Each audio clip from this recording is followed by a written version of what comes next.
আসসালামু আলাইকুম, আশা করি সকলেই ভালো আছেন। পাকিস্তানের হায়দার ট্যাঙ্ক যদি বাংলাদেশে আসে তাহলে ভারতের সীমান্তে কি যুদ্ধের প্রস্তুতি শুরু হলো?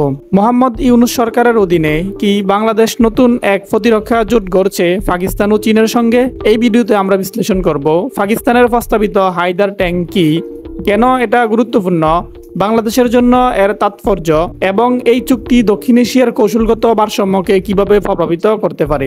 সম্প্রতি বাংলাদেশের একটি উচ্চ পর্যায়ের সামরিক প্রতিনিধি দল সফর করেছে পাকিস্তানের হেভি ইন্ডাস্ট্রিজ টেক্সিলা। এই সফরেই পাকিস্তান আনুষ্ঠানিকভাবে প্রস্তাব দেয় হায়দার এমবিটি বাংলাদেশকে সরবরাহের।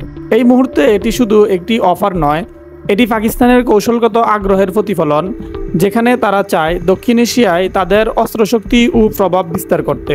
হায়দার ট্যাঙ্ক কি আছে এতে?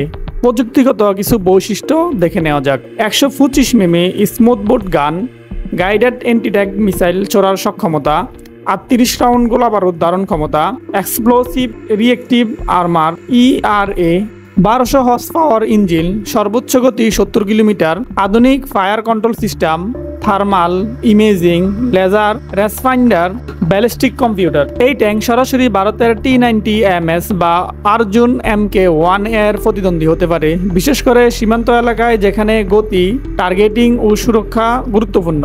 বাংলাদেশ সেনাবাহিনীর বর্তমান ট্যাঙ্কের মধ্যে রয়েছে টাইপ 59, টাইপ 69, MBT 2000।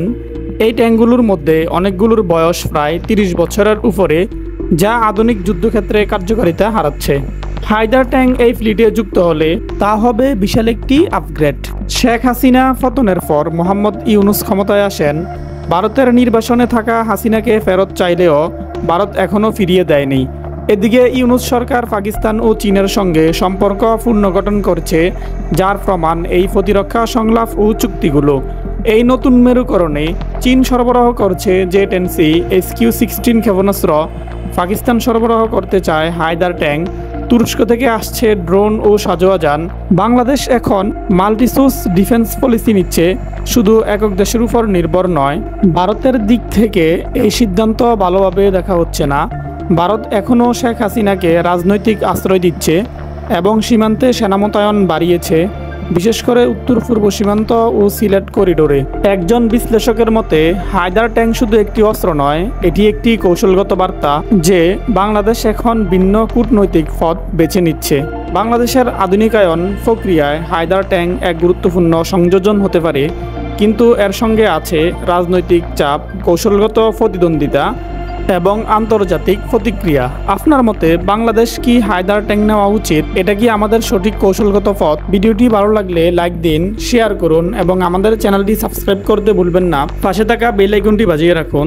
দেখা হবে পরবর্তী কোনো ভিডিওতে। ততক্ষণ পর্যন্ত ভালো থাকুন, সুস্থ থাকুন। আল্লাহ হাফেজ।